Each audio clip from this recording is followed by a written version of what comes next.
চা দেন সবাইকে। মুখে নেই ভাষা, বলতে পারেন না কথা, তাতে কি আড্ডা কিন্তু জমেছে বেশ। এই যে বাক প্রতিবন্ধী বন্ধুরা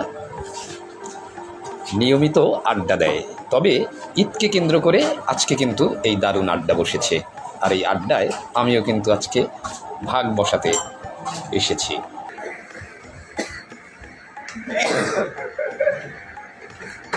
হ্যাঁ, মানে বলতেছি আমার সাথে অনেক দিনের সম্পর্ক রাখি, আসলে অনেক দিনের, প্রায় ধরো 20 বছর হবে। আসো রাখি, এবার সামনে আসো। ঈদকে কেন্দ্র করে আমি আসলে এই আড্ডায় জমায়েত হয়েছি।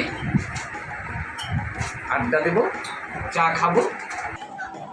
একজন আর একজনকে কিন্তু এই যে মোবাইলে ডাকছেন, মোবাইলে তারা কিন্তু একজন আরেকজনের সাথে কথাও বলতে পারছেন।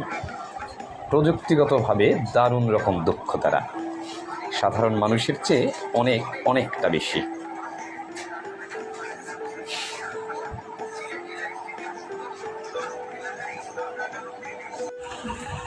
বন্ধুদের এমন আড্ডায় আমার আসলে ওই গানটাও মনে পড়ে যায়, কফি হাউজের সেই আড্ডাটা। এ যেন সেই কফি হাউজের সেই আড্ডার মতো, যে যেখানেই থাকেন সবাই সমবেত হয়, বিশেষ করে ঈদের দিনগুলোতে।